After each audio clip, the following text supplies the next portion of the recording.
Alright guys, it's jerningam here again. We're going to be looking at some no deal means no UK money for the EU. Sounds pretty good to me. Brexit, this is what they're saying about the EU and the speech I'm going to put it on anyway, so you understand what I'm saying. Dear, oh dear. Well, after that delusional guff, let me reassure everyone in the chamber that Nigel Farage does indeed still speak for the pro-Brexit majority in my country. Yeah. And as for this resolution, dear, oh dear, a regrettable event is what you're calling Brexit. Well, maybe for you, with the UK cash cow out the door, but the British people clearly don't agree with you, because look around. The biggest party in this chamber, the Brexiteers, we're standing up and we're making sure that the pro-Leave majority are represented. As for the withdrawal agreement being fair and balanced, as they say in my country, you must be having a laugh. We've seen straight through it. The Brexit Party are highlighting why it's wrong for our country, why it's the worst deal in history, and we are fighting hard now for a clean break Brexit. And you need to face up to the facts that in my country, support for no deal is rising. We've got the establishment on the run. We beat you in 2016. We'll do it again. The Brexit Party is here to stay, and we will leave the European Union. Thank you. Wow. Thank you. I hope he's right on that anyway, what he's just said about leaving the European Union. I hope we do. Okay, for 30 seconds for both the question and then 30 seconds for the answer. Mr. Habib. It's on, is it? Yeah. For 3 years, we've heard that the EU is a rules-based system. Mr. Rangel mentioned the preparedness of the EU to negotiate with us a new form of withdrawal agreement, perhaps some alteration to the backstop. But actually, I just want to remind this chamber that by its own volition, Clause 12 of the agreement, which gives effect to the extension until 31st October, prohibits any opening of the withdrawal agreement and any further renegotiation of that agreement. So how is it that this rules-based system can take that approach? Well, I'm not going to ask you to even answer that because the question came after the 30 seconds. The rest was a statement. So for 1 minute. Interesting. I'm going to try and film some more things in here, guys. I'm going to put the phone on here.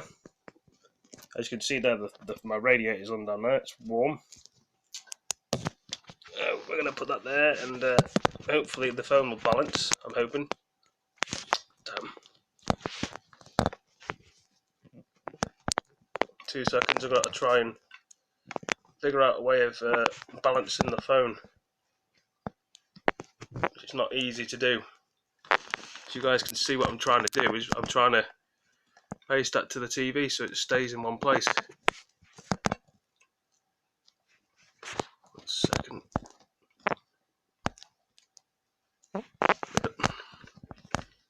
Bloody thing won't stay there.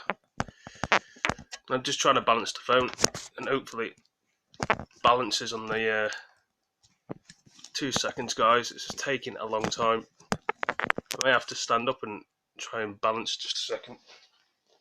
Instead of me holding the phone, guys, while I do a video, I could sort of balance it, if you know what I'm saying. So hopefully it just fits onto the end of the speaker, and I can just point it at the TV. Makes my life a lot easier. That way my arm doesn't seem to ache as much as it should. So we're going to have a look on here and see what else we can put on. So, turn that off a minute. It seems to be balancing. Right, so what else can we look on YouTube for? And what else can we be watching on YouTube? Let's have a look. More about Brexit, I think. There's just so many things on here. There's so many things you can watch. Depends what you're into. So I do like Top Gear, but right. So let's see Nigel Farage.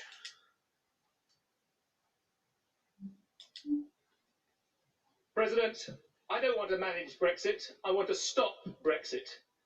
In this House, we stand for European values that I regard also as British and liberal values. We stand for an economy that benefits all. We stand for environmental measures that protect all. I don't want my country to be shut out of the rooms where decisions about the future of our continent will be made. I don't want my country to run away from the issues facing our continent. I want us to be at the heart of the European Union. I want us to be a leader, not a leaver. My view is simple and blunt. Bollocks to Brexit! Thank you. Grazie mille. You guys have heard what he said about the Brexit. He wasn't very happy about it. Mr. President, may I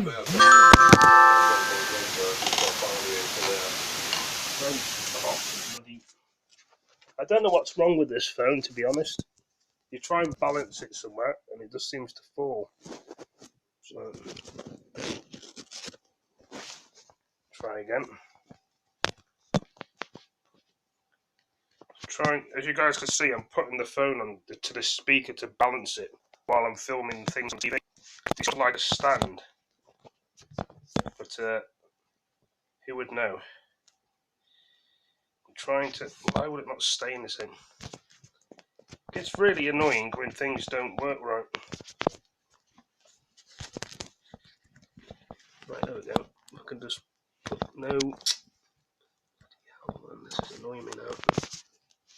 It just will not stay in the same place. Sorry it's taking so long, guys. I'm trying to balance the bloody phone. The PlayStation store keeps beeping. There we go again. I've had to put it back on the stand again because it just keeps coming off and off and off. So I'm trying to balance the phone as I'm doing again. Right, just a second. I need to get everything in on the screen. I'll try and... There we go. Hopefully it won't fall over again. It may do, but I don't know.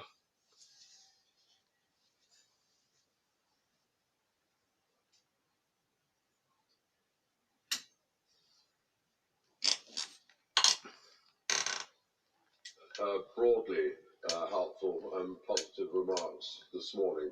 The British government wants a deal, not any old deal, but one that is acceptable to the British Parliament and the British people, and we need to get it over with quickly.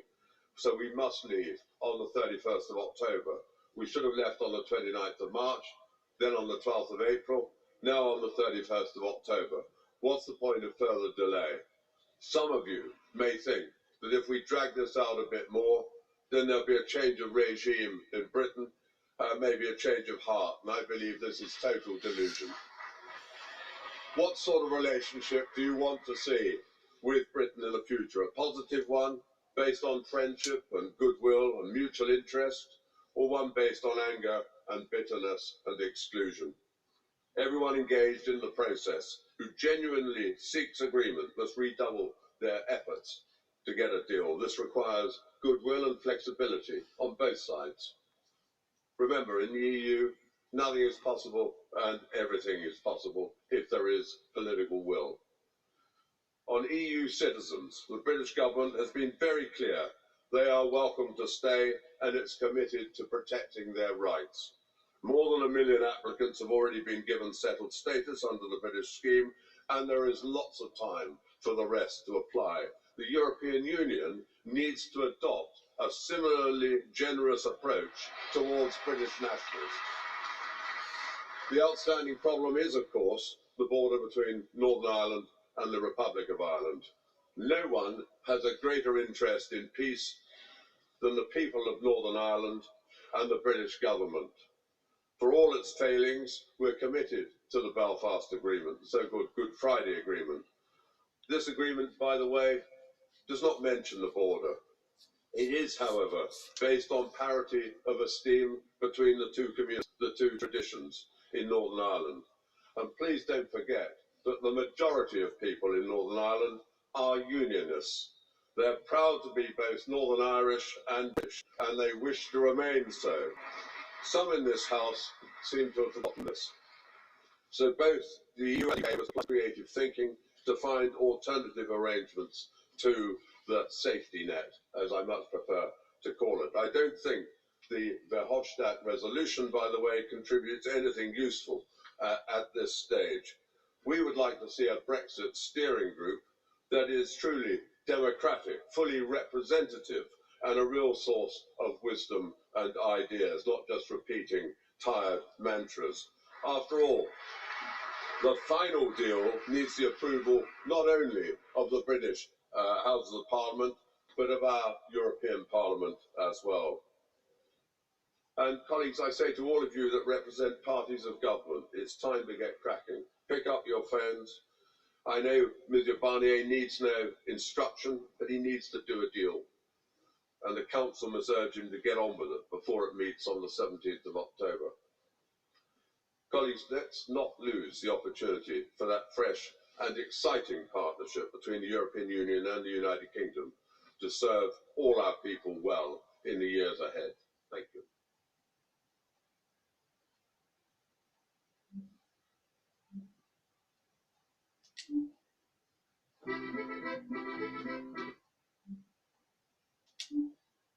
EU politicians debating Brexit this morning in Strasbourg. It was Boris Johnson's meeting with the EU Commission President Jean-Claude Juncker in Luxembourg on Monday. Let's reflect on some of what's happening at the moment. From Strasbourg, joining us now, the Brexit Party leader, Nigel Farage. Nigel Farage, very good morning to you. What did you make of the analogy that was made in the Chamber this morning, comparing the prorogation of Westminster, the Parliament of Westminster, with what happens behind the Iron Curtain in the old Soviet state? Well, utterly ludicrous, and particularly because it was made by Mr. Verhofstadt, who this very week addressed the Liberal Democrat conference in Bournemouth and said that the European Union would become an empire. I thought it was a bit rich coming from him. What did you make of what happened in Luxembourg earlier this week? The Luxembourg leader empty lecturning our Prime Minister. We were just talking to a sketch writer who said there was a fantastic opportunity for the Prime Minister actually to talk above the hecklers, take the hecklers on.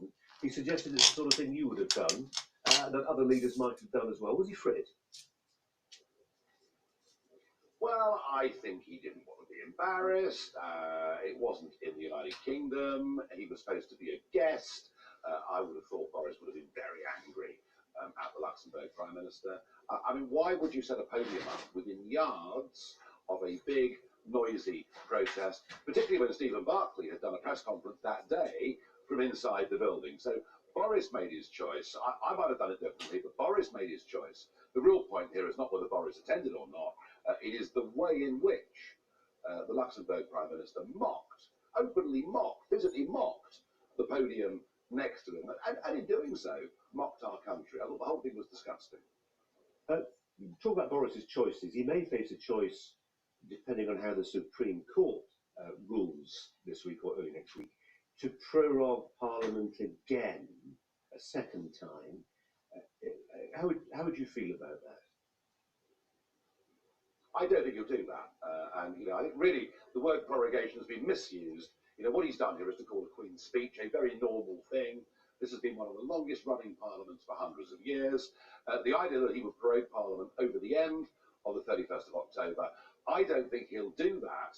And I don't think his own party would allow him to do that. I think what is more significant is what is going on with the negotiations around the backstop. Today we've been hearing here in Strasbourg from Messrs. Juncker and Barnier, they have no emotional attachment as such to the backstop. They're happy to look at alternative arrangements. It's a very, very different kind of language to what we were seeing before the summer recess. And I think we're potentially very close to the deal being done on the 17th of October between Boris Johnson and Monsieur Barnier. Are you crossing your fingers and hoping it does, but partly for party political advantage, that it really keeps your party in business at that stage? Well, forget party advantage. I'd rather not have to be here at all. I'm doing this because I want Brexit delivered. And here's my problem. Even without the backstop, this new European treaty, because that's what it is the worst deal in history. And it leaves us completely open and at the mercy of the EU institutions in terms of any future arrangement. And I think Michel Barnier let the cat out of the bag this morning when he said that he hoped, once this was passed, that any future arrangement would be based on the customs union. Everything in the treaty, everything in the political declaration is designed to keep us inside that customs union. And if that's what we finish up, then Brexit will not have been worth it. It's 5 years today since the Scottish independence referendum. I was just talking to a couple of the politicians who are involved in it, and we ran out of time before I could ask them the question I wanted to put to them, which is this idea of how you get over the rancour. And there's a sense in which the Scottish Indie Ref was a forerunner in terms of the deepness of the depth of the divisions that were created in families and communities and the rivalries. How do we get over the Brexit rancour that's been created in our nation? By dismissing the fear element. You know, if you really look, what percentage of the United Kingdom actually want European anthems, European flags, Mr. Verhofstadt's empire? It's lower than 15%. A lot of other people who've gone along with the Remain side have done so because of the constant economic fear that has been pumped out by career politicians, backed up by some of the giant multinationals who, of course, love the single market. And I think the way we get over it is to get Brexit done, and 12, 18 months down the road, when we're doing much better comparatively than the rest of Europe, we'll unify. Okay. Nigel Farage, good to talk to you. Thanks very much indeed.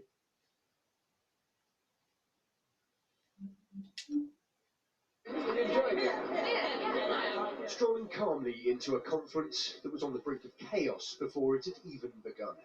Jeremy Corbyn's team claimed he was unaware of last night's attempts to topple his deputy, but he wouldn't confirm that as he arrived in Brighton. When did you first know about the plot to oust Tom Watson? The NEC agreed this morning that we're going to consult on the future of diversifying the deputy leadership positions to reflect the diversity of our society, and our comments will move on. That intervention meant Tom Watson arrived in Brighton still in place as deputy. He too had questions about how much the leader knew of the aborted plot against him. I don't know what Jeremy knew and didn't know, but I'd like to. Do you think this is the end of it? Well, I hope it is, because, we're just, the party conference is voting on rule changes now, and I want this week to be the most positive week we can have. I want us to unify, I want us to talk about what our vision for the country during and after a general election is. But that's gone, hasn't it? That opportunity is gone. Well, we've had a bad start to our conference. I can't do anything about that. The move against Mr Watson was launched by John Lansman, the founder of the grassroots campaign group Momentum. With the backing of some trade union figures and other Corbyn loyalists, he wanted the deputy leader role to be abolished, removing from post a man they claim is intent on destabilising the leadership. Mr Corbyn, was John Lansman acting on your blessing? Were you aware of that? A position this morning in which the party is consulting on a future and more diverse establishment of deputy leadership positions in the party. The NEC is united on that. Blair, Very happy we're now moving forward. Are you concerned it's distracted attention from policies that you wanted to announce? Well, the questions that you ask are good ones, because the issues are austerity, poverty, a no-deal Brexit, and a Prime Minister who shuts down Parliament to avoid discussion and debate. So that's a misjudgment by John Lansman. Would you concede that? Following the decision, John Lansman posted on social media saying he fully supported the review. But there was no acknowledgement of the anger his bid had caused, drawing criticism as it did from former leaders Blair, Brown and Miliband, current backbenchers, and even some in the shadow cabinet. I would have thought a move to abolish a constitutional position in the Labour Party, without any discussion with my constituency Labour Party, without any discussion with the wider Labour movement across the country, is not what we want to be doing when we should be fighting the Tories at this conference. Little surprise then that the decision to withdraw the motion and replace it with a longer-term review left other senior figures seemingly relieved. Are you pleased with the resolution that Jeremy came to in the end? I spoke in support of the resolution. I think it provides a way forward. And do you want to see Tom Watson carry on? Do you want the review to... What do you want from the review? I want to hear the voice of the party on those issues. On the face of it, Momentum sources say they were concerned that the deputy leader might be coming to wreck the party's chances in any upcoming general election. But there are people here wondering whether there is a different underlying motive to prevent Tom Watson being in the position where he would become acting leader. Jeremy Corbyn was a step down. The very fact that scenario might be being considered jars with what this conference was supposed to be about. A Labour leader setting out his vision for a country he hopes to be leading within a matter of months. Tom Rayner, Sky News, Brighton. Just flicking through all the videos that have not shown and will be showing.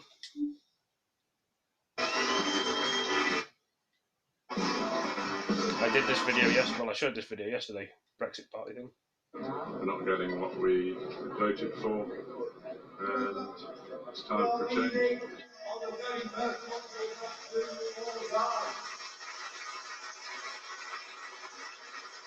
Well, basically, my biggest fear is for my grandchildren. I do not want them conscripted into the EU army. And despite what everybody says, there are plans underway for an EU army. And I do not want my grandchildren fighting for the EU. They're British. It's about what we want to hand down to our children and grandchildren. Are we to be a great, proud nation, or are we a colony of a new United States of Europe?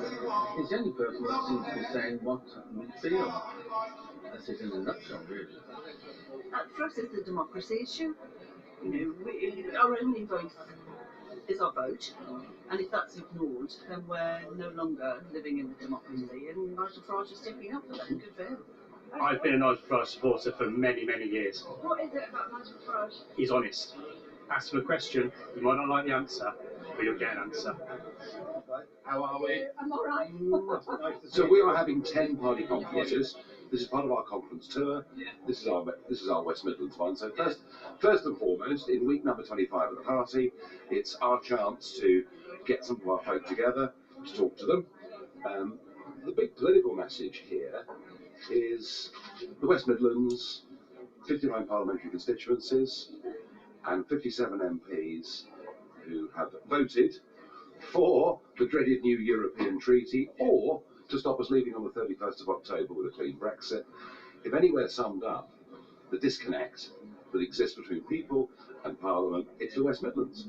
Because over 90% of West Midlands constituencies voted to leave and would do so if there's a referendum tomorrow. So there's a massive disconnect here. Well, I mean, you are geographically the heart of England here, and I think in terms of public opinion you are as well. This is, these are Brexit constituencies. They want this done. They want it over. They want to get on with the rest of our lives.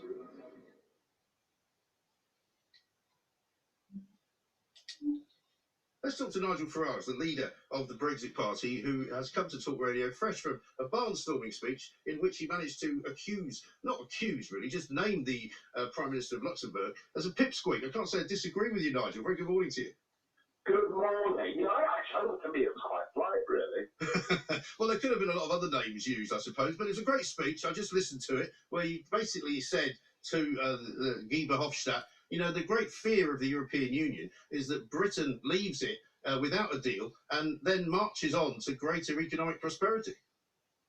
That's right. I mean, what Verhofstadt was saying was, we will not allow the United Kingdom to be off our shores and undercutting us in regulation, undercutting us, and painting out that undercutting was some terrible thing. And actually, what they really fear here is that we become competitive, because it is a global economy, and if we become more competitive, there'll be more investment coming into our country, and we will be more prosperous than they are. That is their ultimate nightmare, and that's why the backstop was originally put into the withdrawal agreement. It was put there to try and keep us trapped inside the European Union's customs union and single market. That's been the game from the very start. And are you worried, Nigel, that the deal that Boris Johnson is cooking up, because I believe that he is cooking up a deal, because he's running everybody down the road of, oh my God, we've got to stop no deal, and he's going to suddenly produce something out of a hat, which may not be that different from what we've seen before from Theresa May? I'm really sorry to say, but I was talking this morning to both Mr. Juncker and Mr. Barnier, the big cheeses, as it were, in Brussels. Yeah, fromage. Grand fromages, absolutely.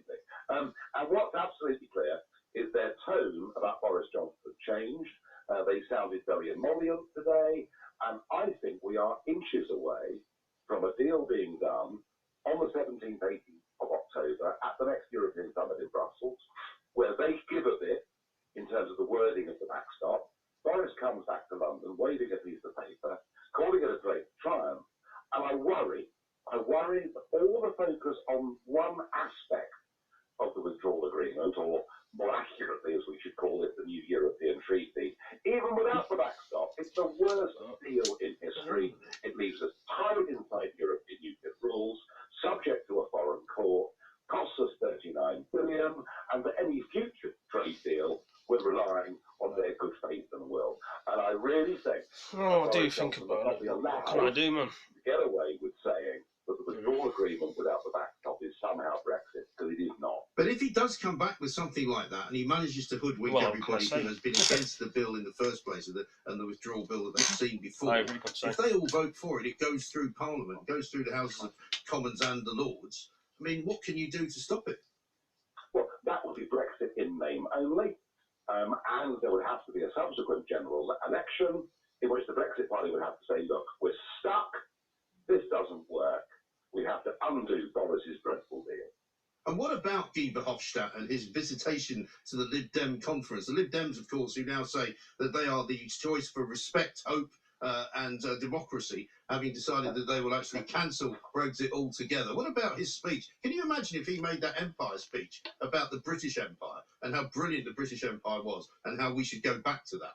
Oh, we'd all be racists, wouldn't we? We'd all be bigots, we'd all be murderers, we'd all be guilty of genocide. Look, he was very clear that the EU is going to become a global empire. And I do not think there are very many people in the United Kingdom who would want any part of that. And that's the truth of it. We've had 50 years of being told, don't worry, little head. It's just all about trade and being good neighbours. It is not. They are building a super state in which the nation state virtually ceases to function in any democratic sense. And I thought, in a way, Verhofstadt did us all a favour. Is there any sense for you that there is no way that we can get out of it by October the 31st, though? Because time pretty much is against everybody here, isn't it? Well, I think in terms of getting just a genuine free trade deal, yes, of course, in the next 45 days that ain't going to happen. We could leave, of course, with a clean break Brexit on the 31st of October, although Parliament has done its best to stop Boris from doing it. I think, to be honest with you, the only way we leave this thing is we need to have a general election, and if Boris goes for a clean break Brexit, I would then work with him and support him. He'd win a big parliamentary majority, and we'd get the job done.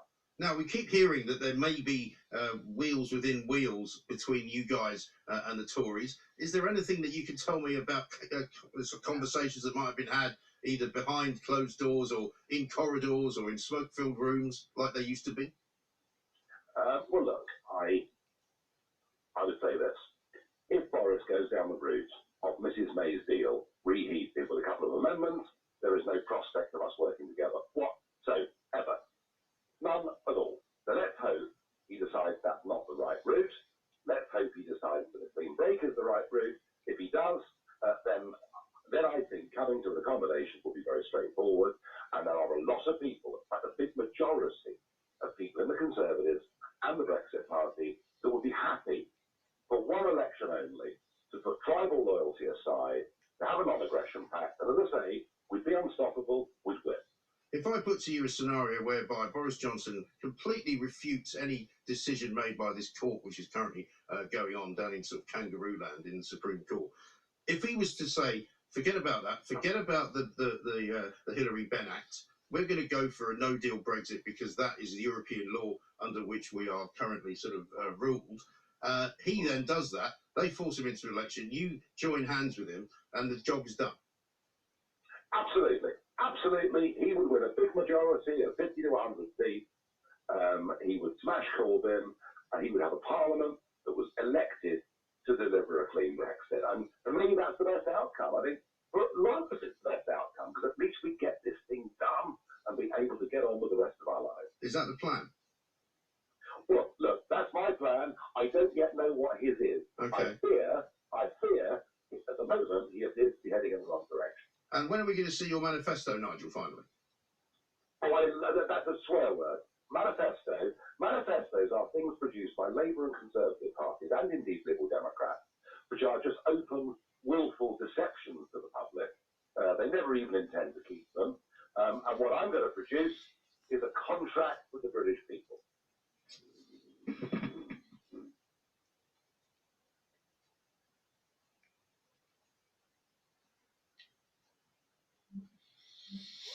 Well,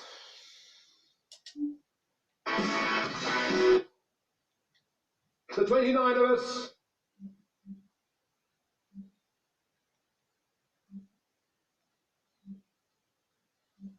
I'm just looking through Nigel Farage's videos, guys. This constituency.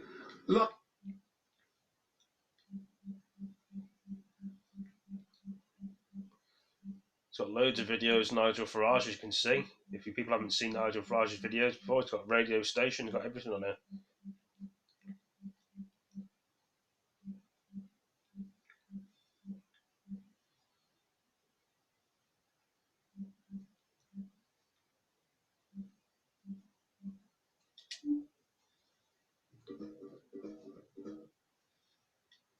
Remain supportive.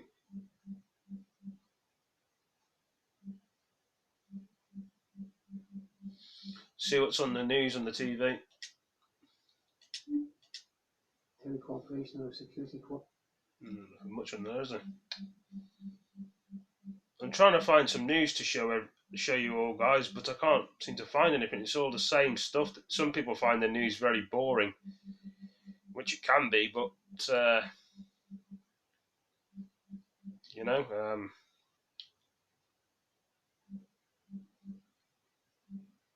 there's just nothing on the TV. I mean, there's just so many things on here, but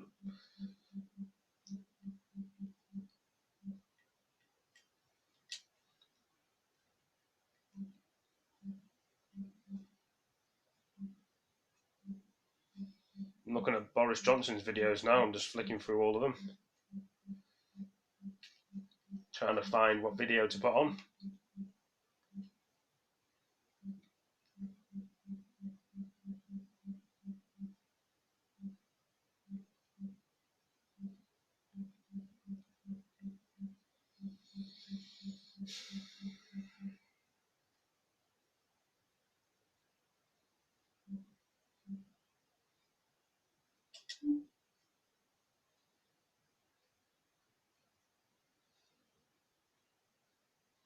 I'm going to fast forward this a bit, guys, so you can see it.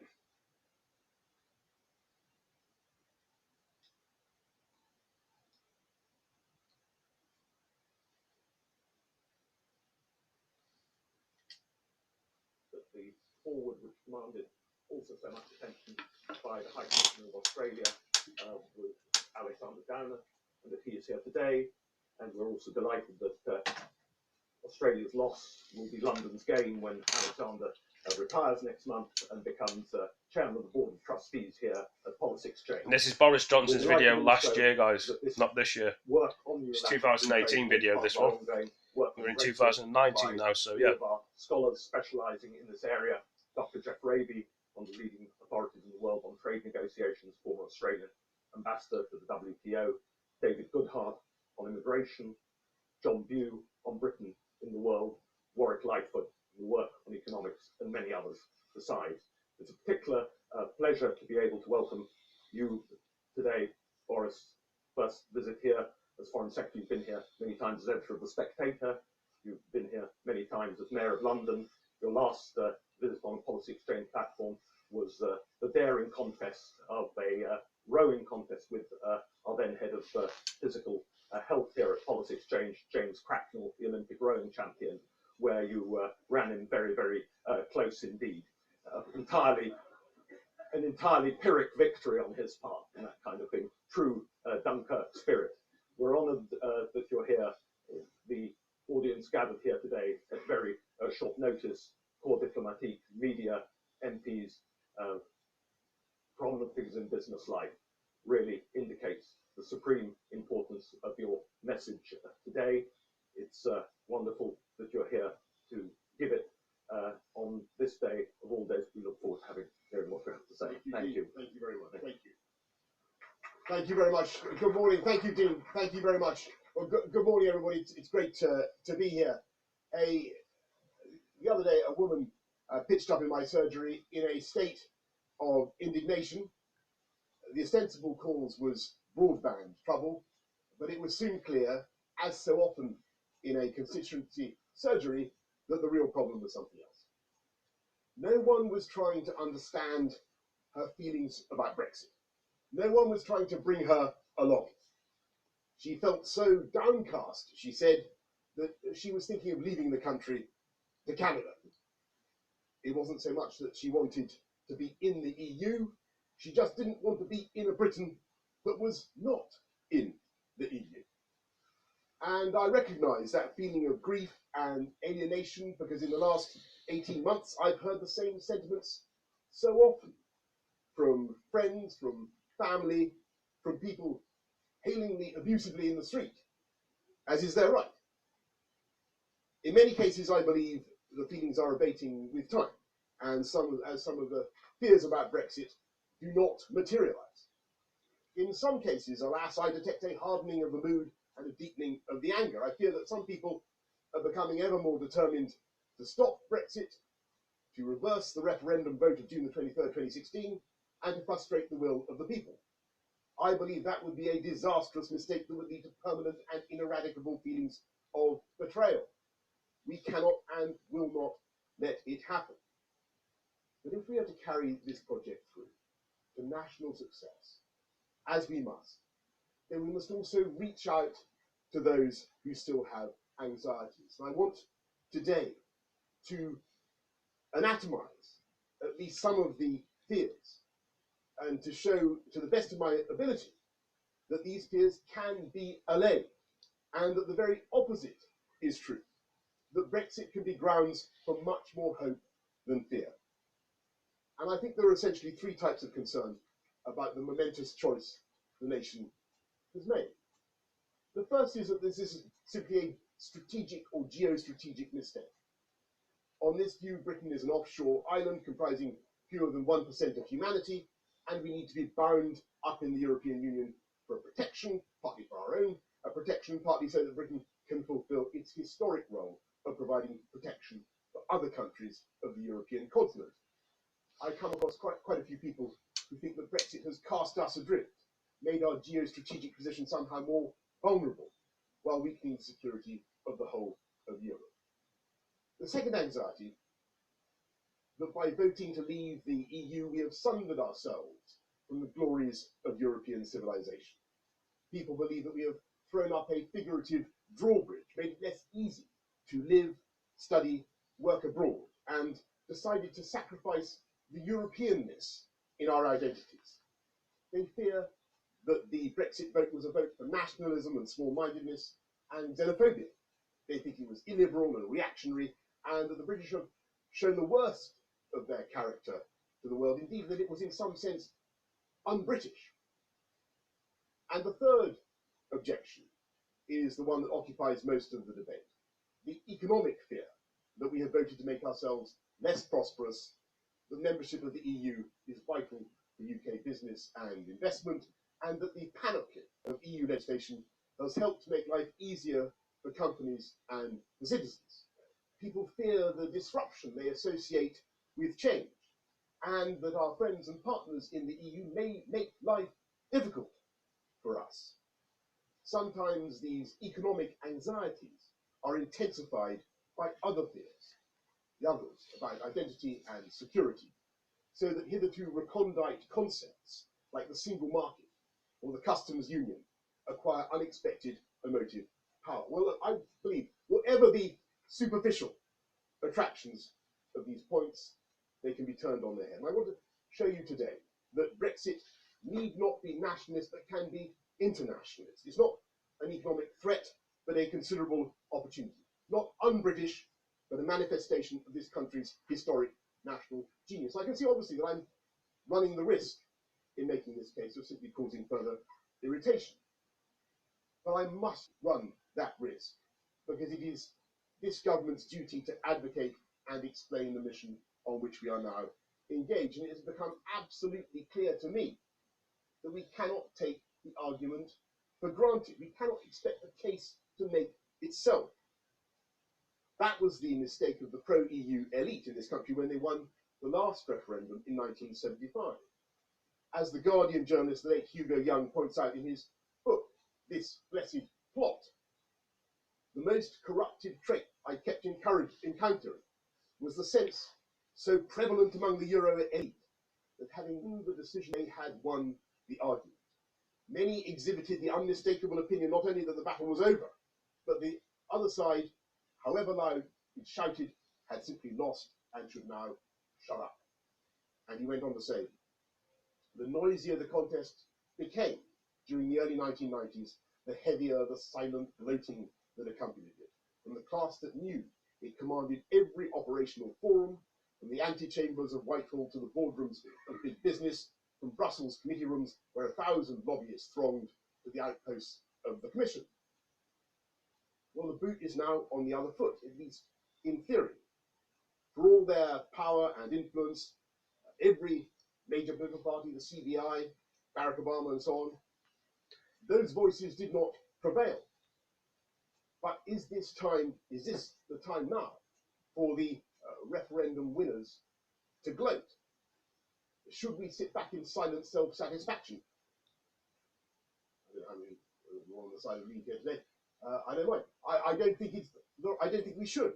It's not good enough for us now to say to Remainers, you lost, get over it. Because we must accept that the vast majority are actuated by entirely noble sentiments.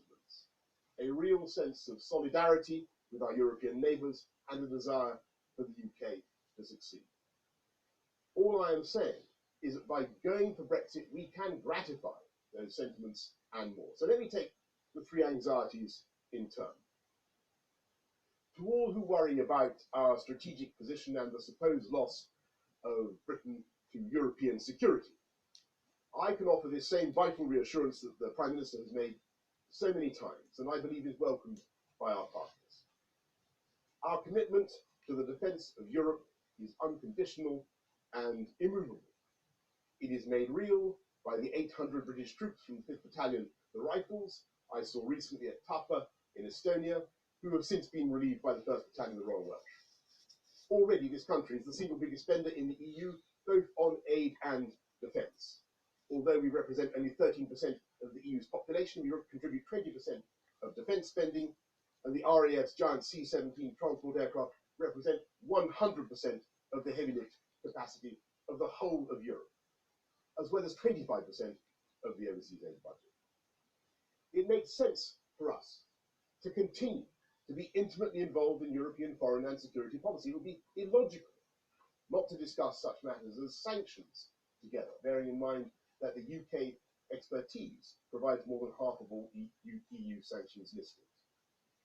We will continue to be Europeans both practically and psychologically, because our status as one of the great contributors to European culture and civilization, and our status as one of the great guarantors of the security of Europe, is simply not dependent on the Treaty of Rome as amended at Maastricht or Amsterdam or Lisbon.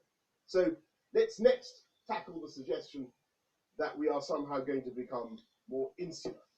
It just flies in the face of the evidence. It was my Labour predecessor, Ernie Bevan, who said, my foreign policy is to go down to Victoria Station and go anywhere I damn well please.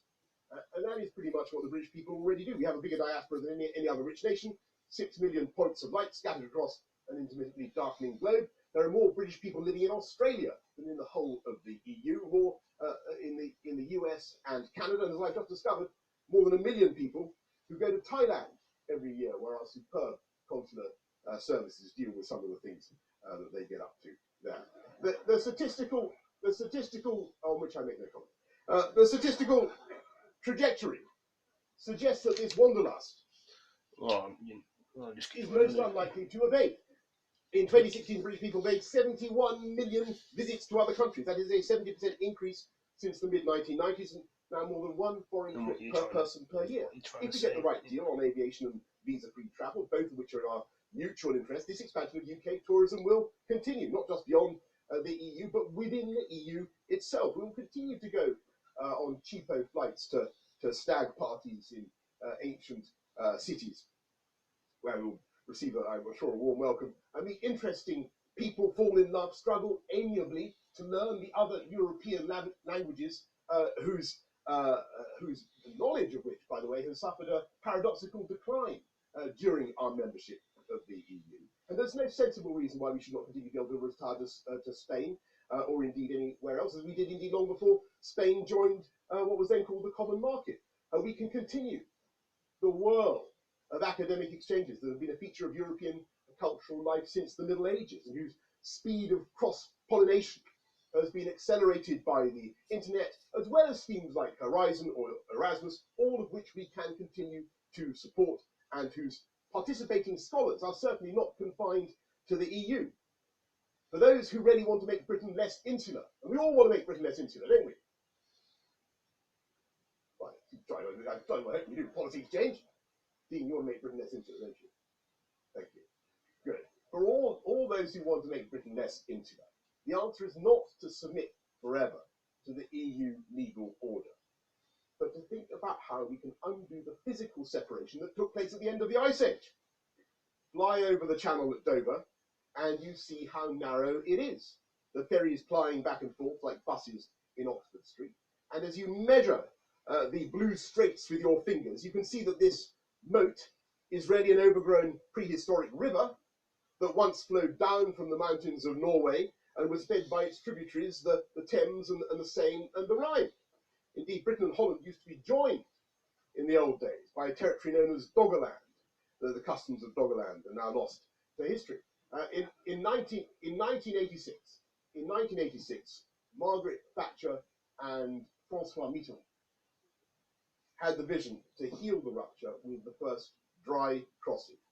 And it is notable that Eurotunnel is now calling for both sides of the channel to prepare for a second fixed link. It does indeed seem incredible to me that the fifth and sixth most powerful economies in the world, separated by barely 21 miles of water, should be connected by only one railway line. I accept that the solution is still a few years off, though the need will be upon us fast. But I say all this to signal something about the attitudes that should inform Brexit. It's not about shutting ourselves off. It's about going global. It's not about returning to some autarkic 1950s menu of spam and cabbage and liver. It's about continuing the astonishing revolution in tastes and styles in the arts, music, restaurants, sports that has taken place in this country in my lifetime, not so much because of EU membership, that would be to commit the fallacy we know the Foreign Office's post hoc ergo propter hoc, but as a result of our history and our global links, our openness to people and ideas that has brought 300 languages onto the streets of London, probably the most diverse capital on earth. In that sense, Brexit is about re-engaging this country with its global identity and all the energy that can flow from that. And I absolutely refuse to accept the suggestion that it is some un-British spasm of bad manners. It's not some great B-side from the cliffs of Dover. It is the expression of a legitimate and natural desire for self-government of the people, by the people, for the people. And that is surely not some reactionary faragist concept. It is to fulfill the liberal idealism of John Stuart Mill himself, who recognized that it is only the nation, as he put it, united among themselves by common sympathies which do not exist between themselves and others. Only the nation could legitimate the activities of the state. It was only if people had this common sympathy that they would consent to be governed as a unit, because this feeling of national solidarity would make them cooperate more willingly than with other people. This is Mill again. Desire to be under the same government, and desire it should be government by themselves or a portion of themselves exclusively. And there is a good reason for insisting on this national solidarity or common sympathy, because government involves tremendous. I need to charge my phone up again with the PS4, guys. So I'm putting this wire in, if you can see here. See the wire I've got here, a wire, which is an adapter in the end, which I'm going to plug into the phone. And most people didn't think about this, except me. And with what motives? So, and we need to be able to interrogate them in our own language. And we must know how to obtain authority over us. Dropped it again. And how to remove them. And the problem with the EU is that for all its idealism, which I acknowledge, and for all the good intentions of those who run the EU institutions, there is no demos. Sorry if I keep dropping the phone all the while. We in the UK, I don't think have ever really felt part of such a demos. However others in the EU may feel. The British have plenty of common sympathies with the people of France. Just trying to. Of course we do. But it is hard to deny that we also share common sympathies with plenty of non-EU people. Americans, Swiss, Canadians, Pakistanis, Thais. And that is one of the reasons why we in the UK have had such difficulty in adapting to the whole concept of EU integration. To understand why EU regulation is not always suited to the economic needs of the UK, it's vital to understand that EU law is a special... So you guys, I'm going to be using my PS4 on Earth. It's not just about business convenience. and the wire to charge up the phone. A political goal. This is not a spare PS4 though. An overarching European state as the basis for a new sense of European political identity. British politicians, Labour and Tory, have always found that ambition very difficult. It's hard to make it cohere with our particular traditions of independent parliamentary and legal systems that go back centuries. In spite of many sheep-like coughs of protest from the UK, the process of integration has deepened and the corpus of EU law has grown ever vaster and more intricate, and ever more powers and competencies have been handed to EU institutions, culminating in the Treaty of Lisbon. Now we have arrangements of such complexity and obscurity that I ask even my most diehard of Remainer friends. Can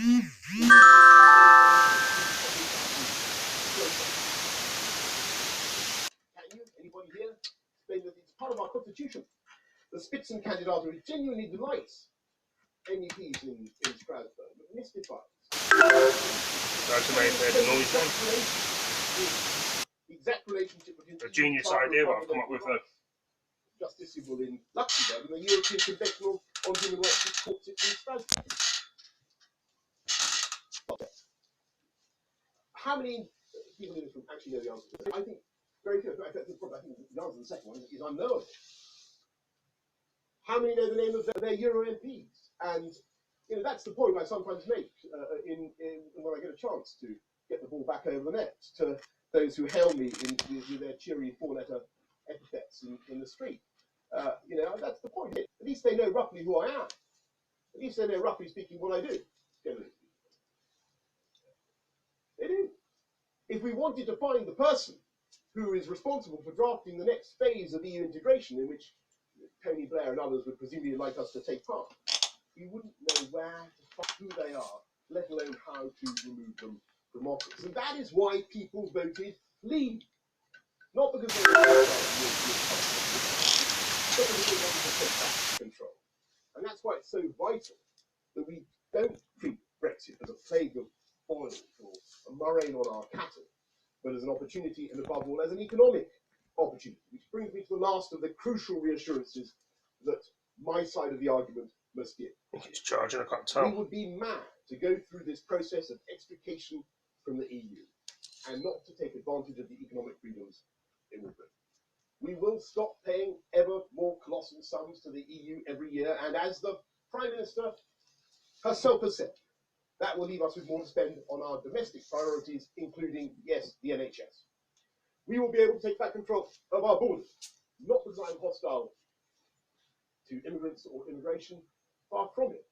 We need talented people to come and make their lives in this country, doctors, scientists, the coders and programmers who are so crucial to Britain's booming tech economy. It was my proudest boast as Mayor of London that we had 400,000 French men and women living in the British capital, high-earning, high-spending types, while only about 20,000 UK nationals went the other way, lived in Paris.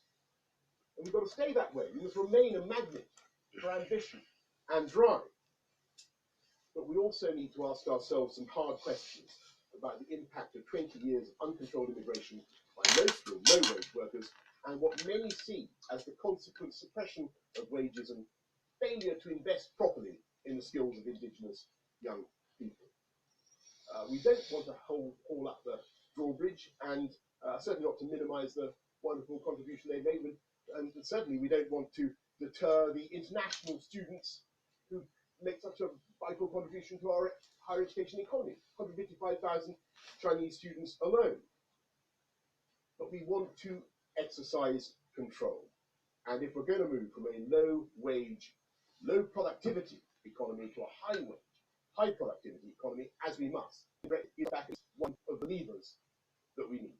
And I'll tell you what, it's very striking, isn't it, since the Brexit vote, that the fortunes of UKIP, the stridently anti-immigration party in this country, have gone into a long-deserved eclipse.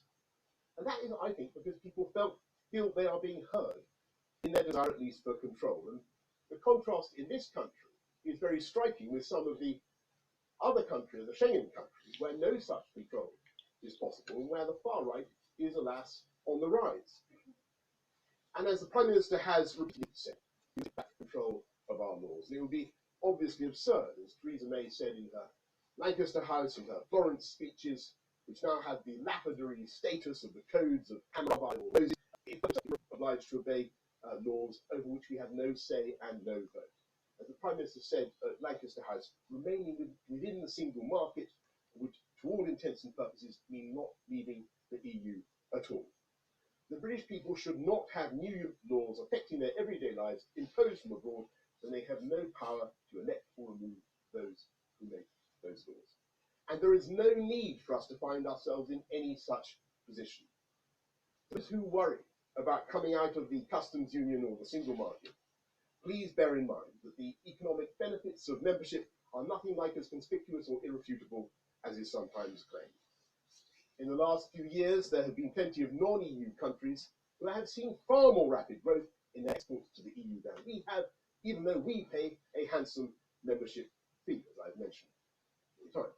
In spite of being outside the stockade, the US, United States, has been able to increase its exports twice as fast. I think there are 36 countries around the world that have done better than us in exporting into the EU, even though they aren't members. And for those of us within the stockade, the cost of EU regulation is estimated at 4% of GDP by Peter Mandelson and 7% by Gordon Brown, authorities which, for the purposes of this argument, I do not propose to dispute. It's only by taking back control of our laws that UK firms and entrepreneurs will have the freedom to innovate without the risk of having to comply with some directive devised by Brussels at the urgings of some lobby group, with the specific aim of holding back a UK competitor.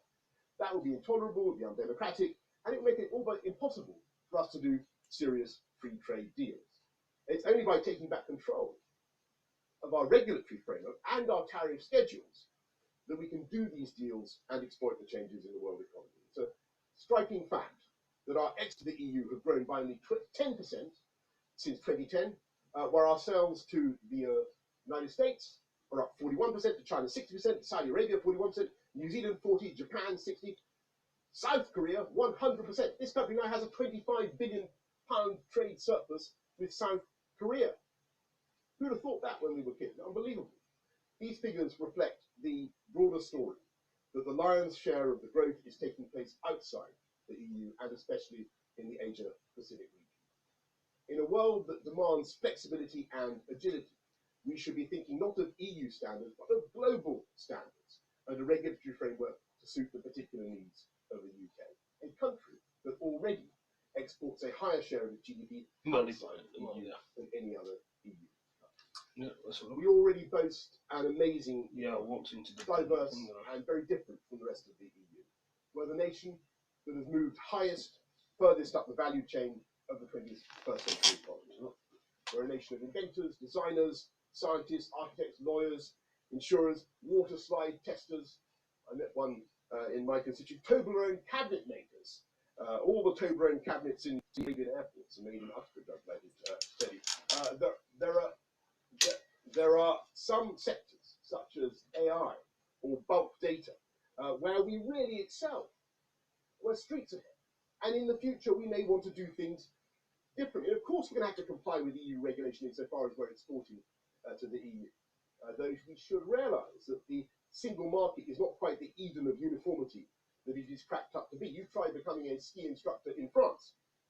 Not that I tried myself.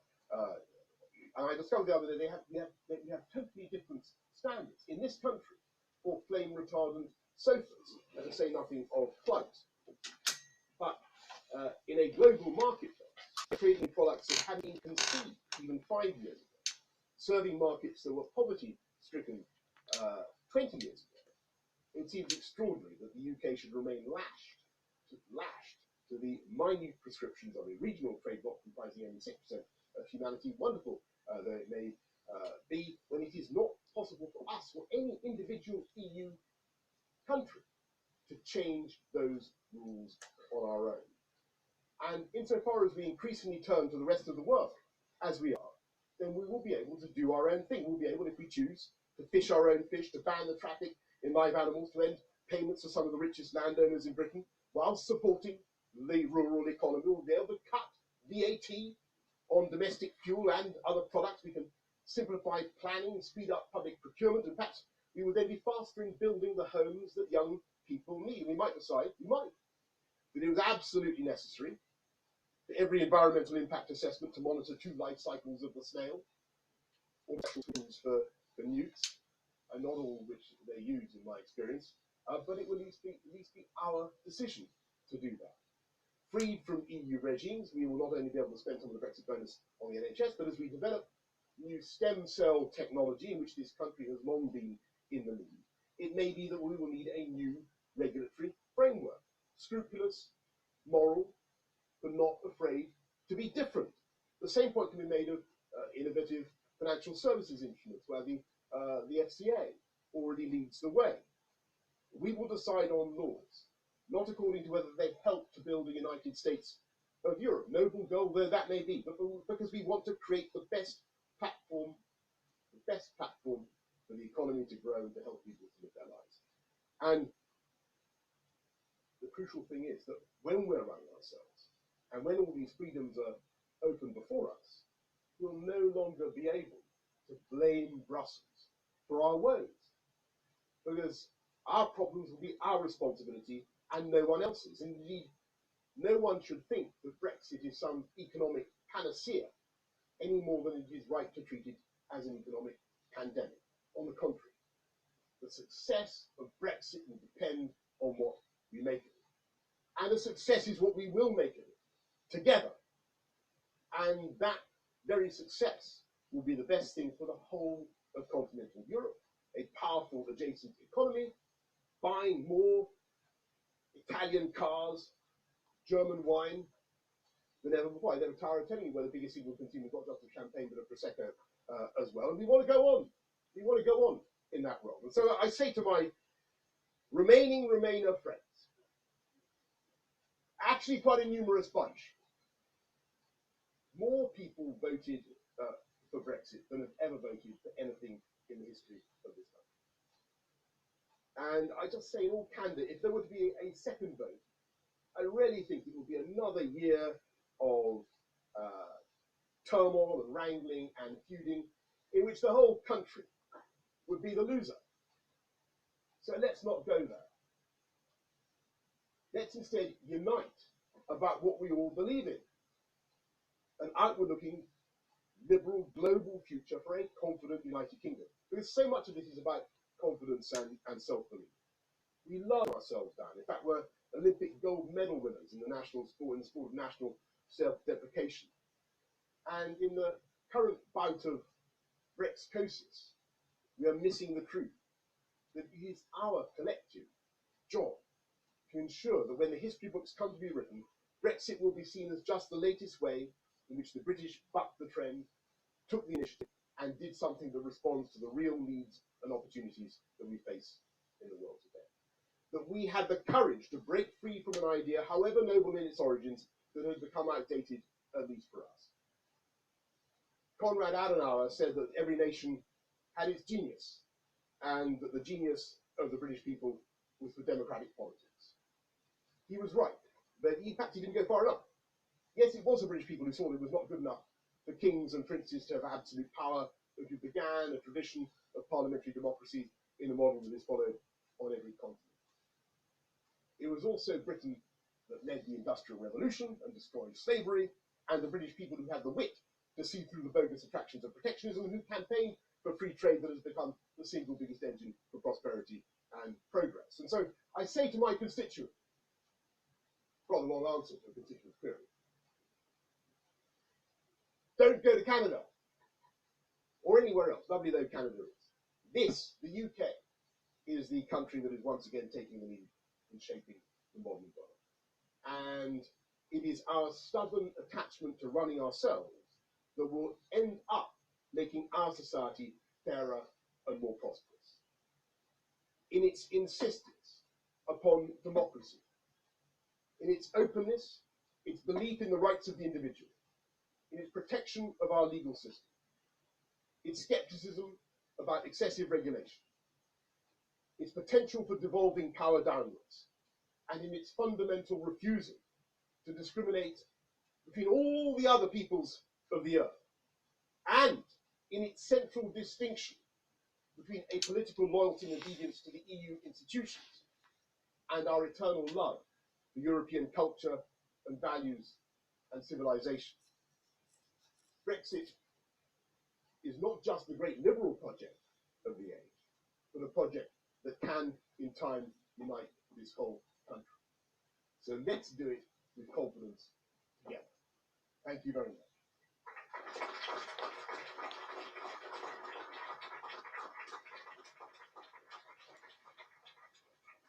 Right, who can help me with that? Who wants to go first? I can't remember. Yes, go on. Go on. Thank you, Foreign Secretary. Andy Bell, 5 News. Are you still saying we can have our cake and eat it? Or are you now prepared to say to the British people, there are some hard choices here. If you want to have these free trade deals, we are going to have to be out completely of the single market.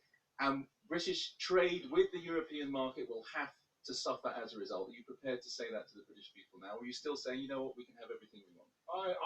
I repose my confidence entirely in what the Prime Minister had to say at Lancaster House and in the Florence speech. She was right. We can do a great free trade deal with the EU. We can make sure that we have as frictionless trade as is possible to devise, and we can simultaneously take back control of our tariff schedules and our regulatory framework and do great free trade deals. I think we can do that. It will take work, but it will take effort, but we need to get on and do it. I think we should do it with confidence. We need to get on and do it, is my view. Yes, please, sir. Vicky Young, BBC News. You seem to be making the case for divergence from the EU as soon as possible, maybe as soon as next year when we leave. Is that what you're saying? And what is your message to Cabinet colleagues who have the completely opposite point of view? Well, if you're talking about the implementation period, Vicky, then no. What I'm saying there is obviously during the implementation period, as Theresa has said, things will remain as they are. It's very important for confidence and for certainty and all the rest of it. So I realise that there's been some misunderstanding about that. I think so, yeah, I don't know. Foreign Secretary, what do you say? Angus Walker, ITV News, forgive me. Foreign Secretary, what do you say to those people who say yet another speech from a cabinet minister on Brexit, yet another speech on Brexit? Had nearly enough. On this Valentine's Day, they might say enough of your sweet nothings. Where is the clarity? Where are the clear answers? The clarity. Yeah. Enough of your sweet nothings. Where's the clarity on the key questions from citizens, workers and businesses, the practical solutions to the pile of valid questions that Brexit brings forth? Well, as I say, I think you have an abundance of clarity in the Prime Minister's Lancaster House speech. It's there in Florence. What I'm trying to address is a feeling that I pick up talking to people in the street, in my constituency and elsewhere, that they're not getting the message from loudly. I know you've had enough speeches on Brexit. I apologise if this is yet another Brexit speech, but we've got to get over the positive agenda, and I think there is a great positive agenda. We need to get out there and explain it, and it can be good for carrots too. By the way, since we didn't mention carrots, but we will be able to take back control of our agricultural policies, and it may be that we can do wonderful things our own regulations to promote organic carrots. Michael Gove has proposed all sorts of other things we can do with independent agricultural policy. There are things we can outside the EU that will, I think, be of economic benefit to this country, and we need to start thinking about them now and start planning for how it will work. It's a global economy, and you can be very, very confident in what the UK can do when you get going. Robert Nisbet from Sky News. You are a fairly divisive figure, Foreign Secretary. Do you think that you are the right person to be reaching out to those Remainers? And do you regret? You've got to reach out, haven't you? You can say that's all very well. So you're saying that if you don't, then people are going to say you're ignoring them, and or that you don't care, and that you're not trying. But some of the language you have used has been quite inflammatory towards some of the Remainers. Well, supine protoplasmic invertebrate jellies, for that example. was about the London Assembly. That was, as far as I can remember, that was about the. Back in your language. So do you regret some of the language perhaps you used during the EU referendum and since then? And so now it may seem a bit strange that you're trying to reach out. I don't wish to contradict you in any way, but I think I've always been extremely moderate in my language and loving and caring. That is my intention. I do think that sometimes the discourse does become a bit polemical, and I think it'd be much better if we could all get together and get behind this project, and that's my purpose. If I accept what you say, there's always a risk of simply exacerbating things, but actually I think it's much better to reach out and engage and talk to people and hope the problem will go away, because that is the mistake. Quite frankly, that's the point I made in my speech. That is the mistake that the pro-EU integration side in this country made after 1975. They decided that they'd won, they had all the big battalions on their side, and they didn't need to make the case for the European Union. And so they never actually advanced any of the idealistic arguments. They never said it would be a great thing for Britain to be part of the United States of Europe, and we should think of ourselves, we should join in a federalist construction. They never had the guts to make that argument. If they had, then some people might have listened, but they never did. And so my job is to try to engage with people, to see what their fears are, and to try to address them. I really think that people's fears are unfounded, and we can make a great success of this. Tom Newton-Dunn from The Sun. Foreign Secretary, you've clearly set yourself against any agreed alignment with the EU after Brexit. I presume that also means on manufactured goods. If the Cabinet, however, decide they will do that, will you make your own offer of solidarity and unity today and guarantee you won't resign from the Cabinet this year? Well, we're all very lucky to serve, and I'm certainly one of those. But I think the point you make about alignment is a very good and very interesting one. It's all about voluntarism. It's all about who decides. Of course, when it comes to EU standards for washing machines or hair dryers or vacuum cleaners or whatever, it may very well make sense for us to remain in alignment as a matter of choice, something we elect to do. And that, I'm sure there are many, for the purposes of supply chains and so on, there are many businesses who understand the need for that. But I don't think we should necessarily commit as a matter of that ever in a day we are going to be locked permanent congruence with the EU. I mean, that doesn't seem to me to be a sensible thing to do. If you're going to come out, then you might as well take the advantages of difference. And as I said in my just now, there may very well be occasions in which a lobby group on the continent, I mean, if you talk to James Dyson about his vacuum cleaners, he'll make this point to you. They decided to vacuum cleaners of more than 900 watts, I think it was, should not be allowed. He made, as I understand it, I'm not a great expert on vacuum cleaners, but he made a pretty powerfully sucking vacuum cleaner, and the EU decided that they didn't want it. And, there may be good arguments, good environmental arguments. against such. But what we shouldn't allow, but we're at least round the table to make the case. And what we shouldn't allow is when we're not round the table, for regulations to be imposed in a way that we can't contest. I think that would be peculiar. I think it would be anti-democratic and very hard to justify.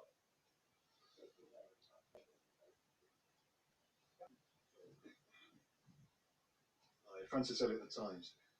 This is a deal with the EU, that the EU citizens should be guaranteed some sort of preferential treatment when it comes to immigration controls post-Brexit, or should there be a level playing field?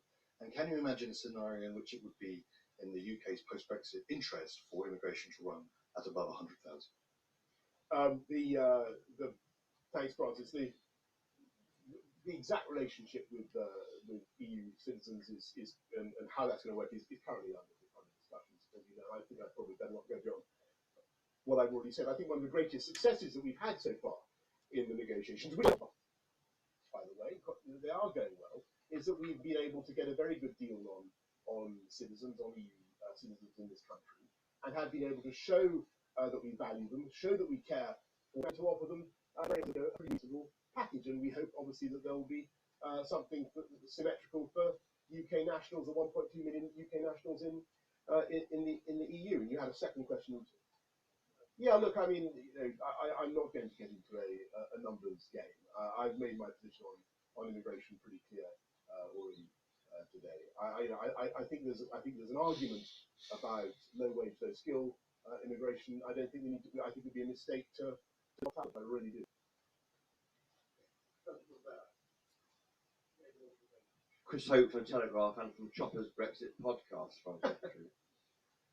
You mentioned in your speech that Britain is going through a bout of Brexcosis.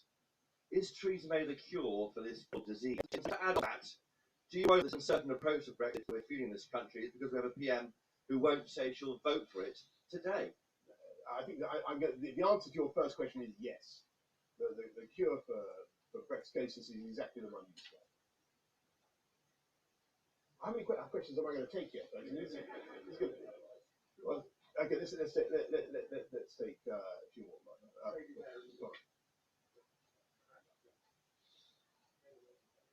Hi there, Jessica Algott from The Guardian. Foreign Secretary, do you think that some of the anger that's fueled Remainers has come from your own government, described as saboteurs or citizens of nowhere? Do you think it was a mistake to use those kind of phrases?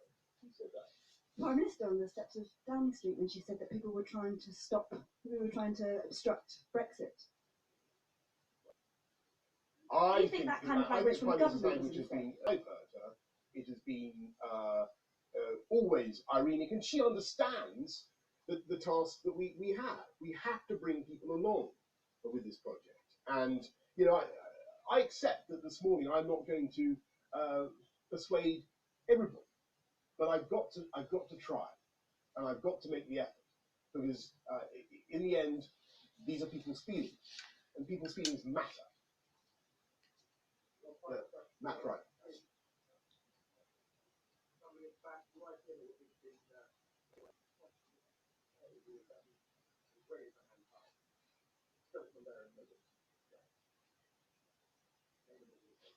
Paul Wall from Huffington Post. Foreign Secretary, Donald Tusk said that there will be no Brexit cakes on the table, only salt and vinegar. The Prime Minister's given up salt and vinegar crisps for Lent. Have you given up cake? I don't want to make some sort of frivolous, trivial, off the cuff answer, Paul, at this late stage in the press conference. I think we can. No, I think we can do a great. I think the Prime Minister can do a great Brexit deal and a Brexit deal that can unite the country, and that is what the whole cabinet wants to achieve. Thank you very much, everybody. Thank you. Thank you. Well, that was an interesting speech, guys, with Boris Johnson. He's now the Prime Minister in the UK, 2019. This was a year ago that he was the Mayor of London, Boris Johnson. But anyway, we'll see what else is on here and film some more stuff, I think.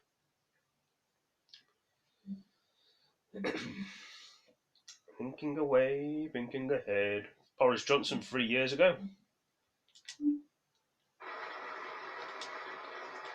Thank you very much. Thank you very much. Thank you.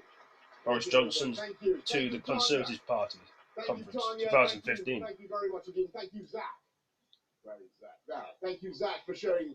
So this video was 3 years ago, guys. And the originality that will help you win in May and become the next Conservative Mayor of London. And I tell you, conference, I knew when it was going to be all right, that extraordinary election in May. It wasn't the Ed Stone, the heaviest suicide note in history. It wasn't the mysterious case of his second kitchen. It was when I was walking along one of those furiously contested high streets in north-west London, where one week the Tory posters went up, only to vanish next week in favour of the Labour posters, and we were busy restoring the Tory posters. This phone's fully The charged. shopkeeper told me It's charging. he had definitely made up his mind, and he was switching right across from Labour to Tory, because he just didn't think that Labour under Ed Miliband would be on the side of a business like his. And then another shopkeeper said exactly the same thing, and then another, and I was so struck that evening I texted the Prime Minister. No profanities involved, I absolutely promise. And I said, mate, we are going to win this thing. And we did, didn't we? We won that seat. I think it was Bob Blackman's. We won that seat, and we won plenty of other London seats that the pundits said we would lose. We won in Twickenham, where Tanya, wonderful Tanya, evicted Vince Cable. We won in Kingston. We won in Kingston with James Berry. We won in Sutton with Paul Scully. We won because we had superb candidates. We won because we had a superb campaign director in Linton Crosby, who seems unfortunate to have been hired by the Australian rugby team. But above all, we won because of the persistence and the calm and the patience of David Cameron and his extraordinary prime ministerial qualities that contrasted so starkly with his Labour opponent. We won because the British people did not trust Ed Miliband to manage the economy. And so it is unbelievable now to see that the Labour Party has been piratically captured in a kind of social media twitstorm by what Harold Wilson once called a small group of politically motivated men. And I know these people, my friends, some of them are out there today actually, I know them. They are the London Labour Party. Trots and militants with vested interests and indeed interesting vests. They are the people who idolise. They are the people who idolise Hugo Chavez and toast the revolution in taxpayer-funded vintage Burgundy. I know them because we have fought them and beaten them twice in London. The reason I first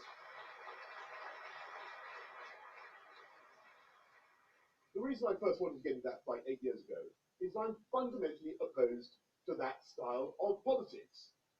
They have the same ruthless methods as the old colonialists that they purport to despise. In that they believe in divide and rule. Where there is a grievance, they foment it. Where there is sectarianism, they take it. Where there are racial or religious or ethnic divisions, their instinct is always to play them up. And of course, there is one conflict that they relish above all others, and that is economic class war.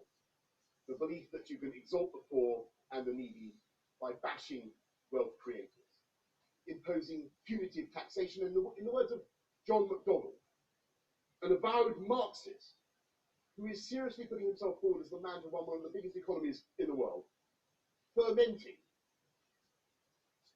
F-E-R-M-E-N-T-I-N-G, fermenting the destruction of capitalism. And I know there's a generation of young people like that who cannot remember communism, and who think it might be a good idea to ferment anti-capitalism as if it were some fruity alcopop. And so I say to all those three-pound Corbynistas, we tried that.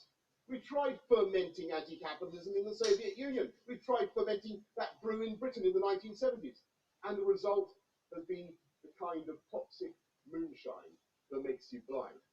Folks, give that pooch a miss. We don't believe.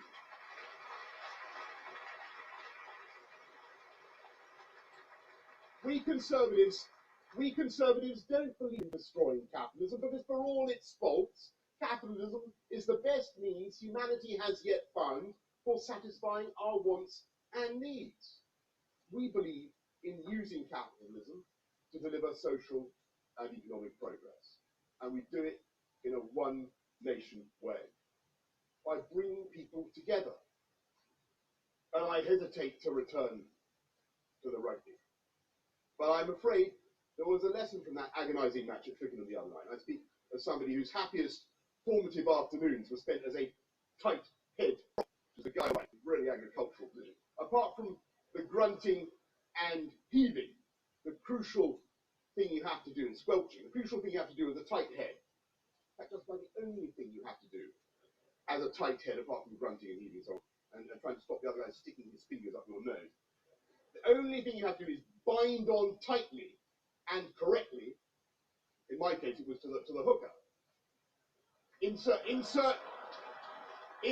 joke here, as Jeremy Corbyn's auto cue would doubtless say. It's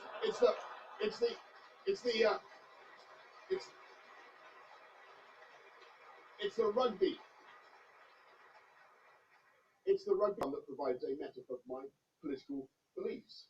Because our lives are not about what we do as individuals. Our lives are really a gigantic collective effort in which one person's bulk makes up for another person's slightness of stature, and where everyone is so tightly bound together that one person's forward progress drives another person's forward progress. And that is the society we need. Not just a big society, though I believe in that, but a united society, where the different elements are bound together by an irreducible set of values. Democracy and freedom and equality under the law. Let nobody say those ideas are trite or trivial. Not in a Britain where men and women are now segregated at university societies, or where young girls are suffering the abomination of female genital mutilation. And I applaud the work of those two fantastic London MPs, Justine Greening and Jane Ellison, for their campaign against a vice that has been tolerated for far too long. For far too long, in the name of political correctness. I want a Britain united by a command of the English language. When I meet people who've been here for decades, in our city, in London, very often women, without learning that essential tool of economic participation, I think it's not just a failure to integrate, but a kind of oppression. The logical consequence of the politically correct multicultural looniness of the left. And if dear Jezza is wondering whether to sing the national anthem, can I recommend that he comes to City Hall for our annual citizenship ceremony, where people from around the world queue to have a selfie. Not with me, but with a picture on an easel of the Queen. Not because of who she is, or what she has necessarily done in the last 63 years of service. Extraordinary record, so that is. What is he going to do? I'm just watching this video. It's because of what she represents, the continuity of the great free institutions of this country, the ideas that she incarnates of our democracy and the sovereignty of the Crown in Parliament. And if people are to be loyal to those ideas, then it is vital that our democracy is healthy and vibrant and truly representative. And that means getting the right deal now from our EU partners. And I know David Cameron can. Helping to restore trust in Parliament by making sure that new laws affecting the British public are made by people the British public can kick out at elections. And it should be up to this Parliament and to this country, not to Jean-Claude Juncker, to decide if too many people are coming here. Because it's not.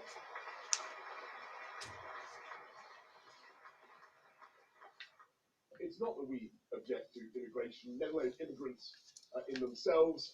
And I speak to you, obviously, the proud great-grandson. I've seen two other proud great-grandchildren, by the way, in the front row, of a Turk who fled his country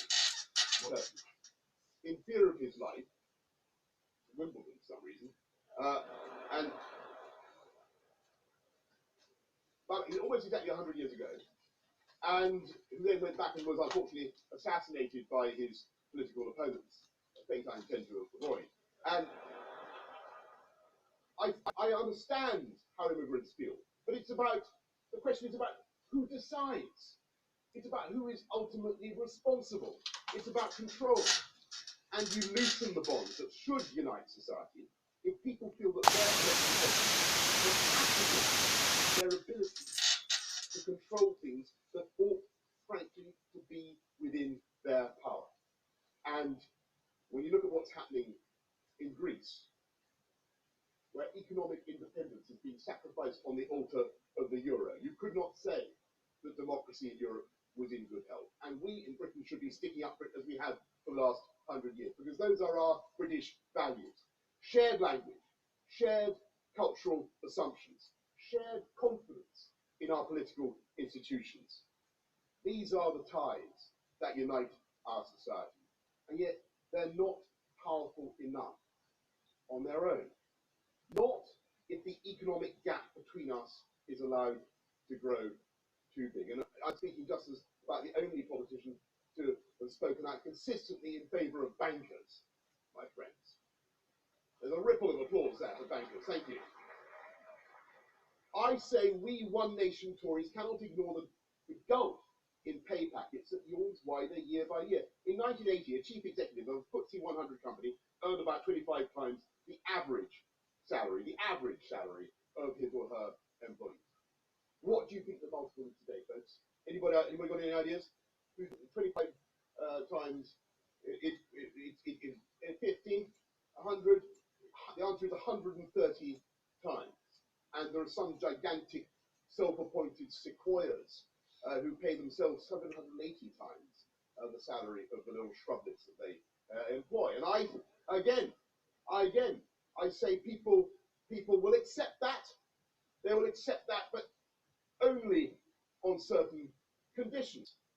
Only if they feel that this dynamic, entrepreneurial, high-reward capitalist system is actually helping to take everyone forward. We will accept it if and only if they pay their taxes, rich corporations and rich individuals. If, and only if, those firms pay their employees decently. And it's great that a giant retailer like Lidl is paying not only the minimum wage, but the London living wage. And we must make sure as we reform welfare and as we taxes, that we protect the highest working and the lowest paid. Retail staff, cleaners, the people who get up in the small hours, work through the night, because they have dreams about what they and their families can achieve. The people without whom my economy, the London economy, would simply collapse. The aspiring, striving, working people.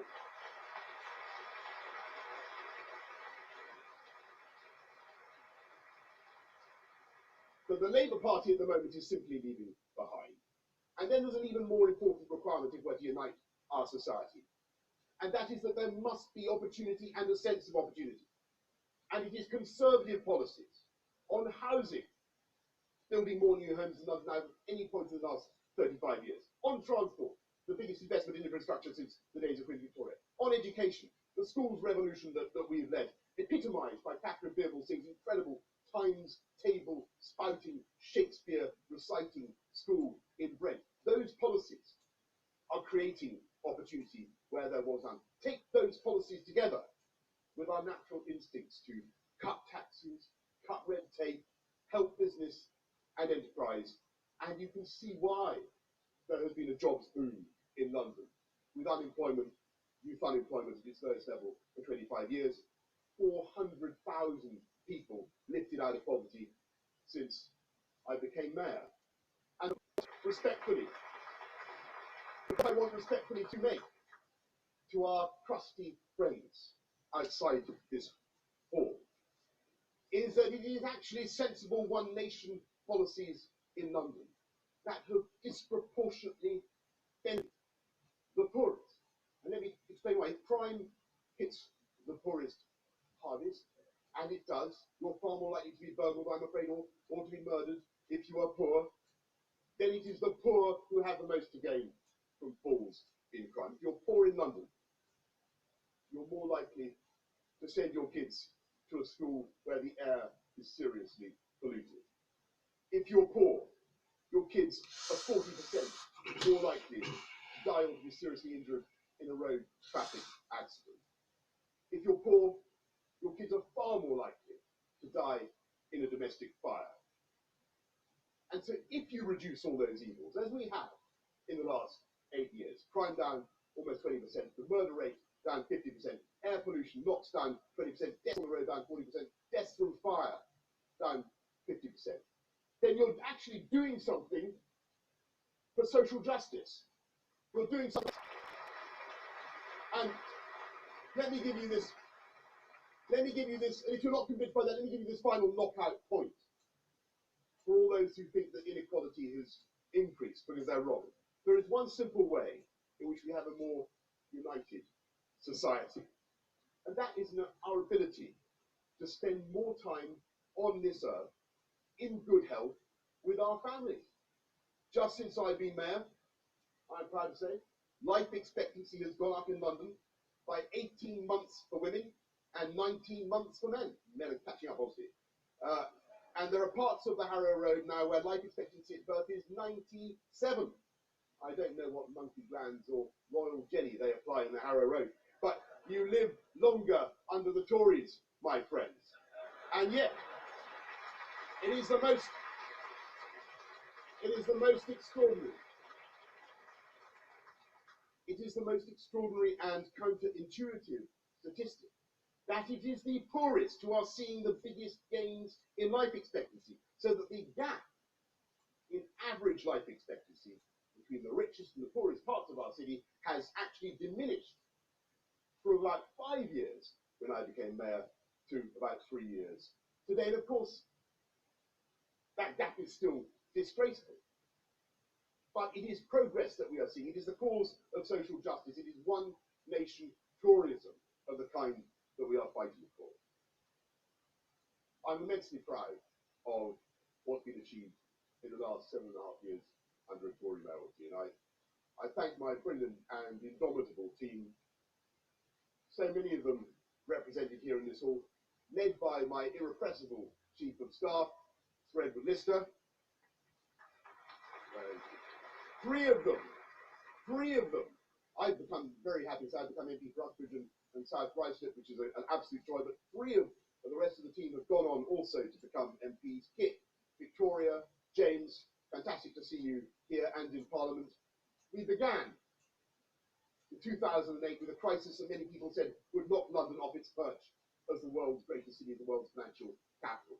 We come now to the final furlongs with London, the #1 city for banking, for bioscience, for media, for culture, for theatre, for cocktail bars, and for just about everything else. With our capital installed for the second year running with 18.8 million international visitors as the #1 international tourist destination, the world's most popular city under the Conservatives.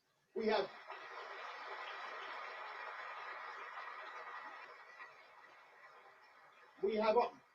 upgraded the tube so massively that it is now carrying 25% more passengers than it was when I was elected every day. And that is because we have cut delays on the tube by more than 50%.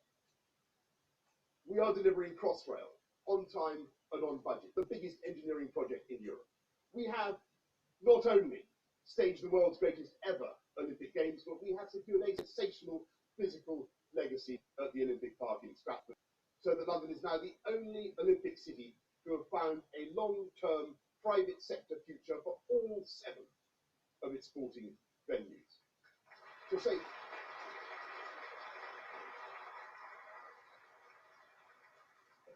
nothing of what we are doing with the Chancellor's help with the Olympicopolis, the new Victoria and Albert Museum on the park, the first ever Smithsonian Museum outside the United States. If you look around the map of London, around the clock, from Old Oak to Enfield to Stratford to Battersea, we are seeing our city rebuilt, regenerated on a scale that has not been achieved for centuries. And we are doing it in a way that is sensitive to the environment and that improves the quality of people's lives. And we've been reducing, as you know, thousands and thousands of new bikes, very, very popular new cycle highways, cleaner buses, cleaner taxis. We've got hundreds of thousands of Londoners volunteering, doing fantastic, mentoring kids, teaching them to read, planting tens of thousands of trees across our city. And in spite of all this frenzy of activity, we have done the right, the correct, the Tory thing. We have cut council tax year on year. In fact, we've cut council tax overall by 27%, my friends. And it is wonderful. It is wonderful now to see so much of the London agenda being rolled out across the country, and to hear these policies just in the last few days. Fiscal devolution, with our great English cities free to spend the business rates that they raise.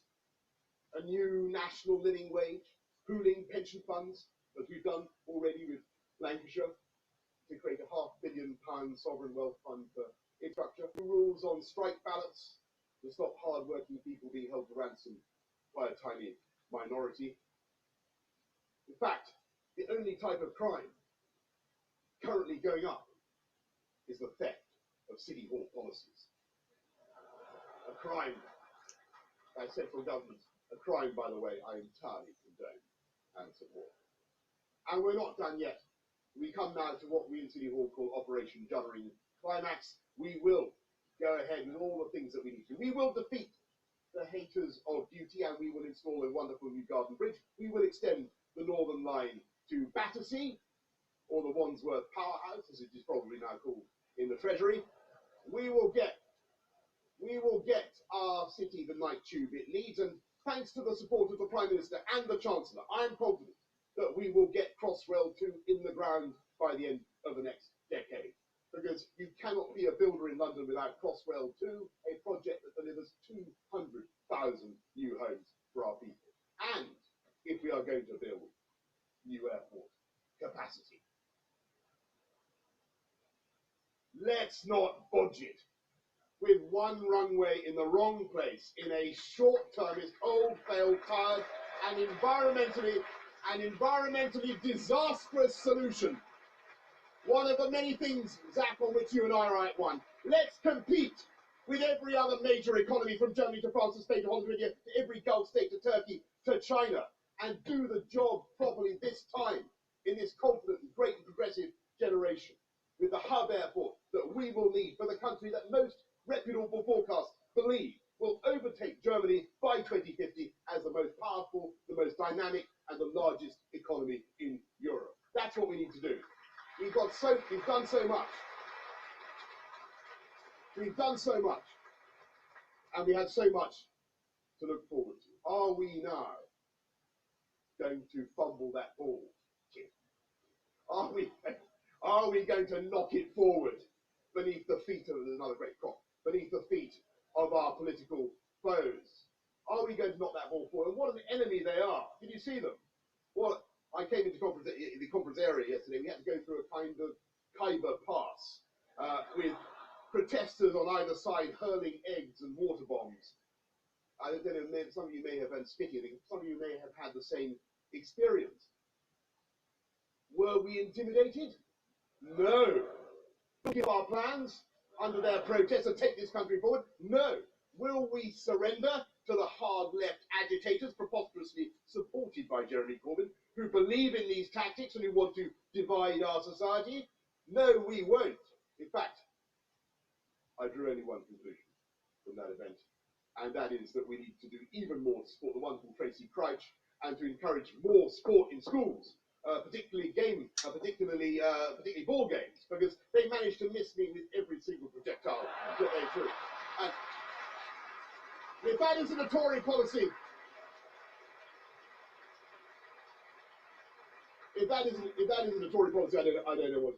They managed to miss me just as Labour missed the lesson of that election in May.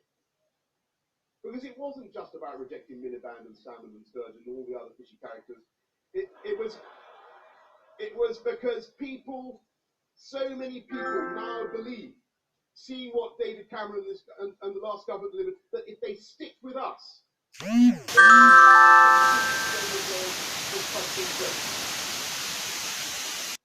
they see the difference between Tories and the extreme left that's taken over the Labour Party. The extreme left is always willing to believe the worst about this country and its history and its institutions. And it's we Tories who are always ready to believe the best about the British people, what we stand for, and what we can do. And that is why I am a Conservative and a One Nation Conservative. And as we drive for the line, to pick up this metaphor, which has probably gone on for too long, but never mind. As we drive for the line now, with the ball at our feet, I want us all to find on hard by. And I want us all to work together to get Zach Goldsmith elected for 4 more years in May, a solid, progressive, One Nation, Conservative government in London, with a party united in our ambition to unite our society. Thank you very much indeed. Well, that was very interesting, guys, but Boris Johnson's speech.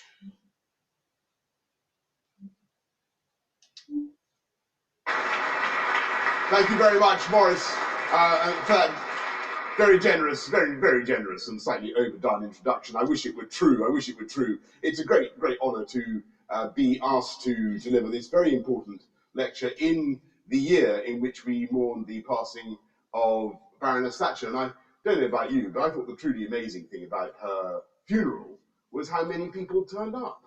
You don't think it was extraordinary. And the next most amazing thing was how relatively well behaved they all were, because the BBC had done its best to foment a mood of uprising, I thought. And with habitual good taste, they played Ding Dong, the Witch is Dead on taxpayer-funded radio. They were asked to find some commentators to give an instant reaction to the death of Britain's greatest post-war Prime Minister, an event that was not exactly unforeseen, sad though it was. And they reached into for Ken Livingstone and Jerry Adams, two of her bitterest foes outside, that is, the circle of wets in the Tory cabinet. As her court.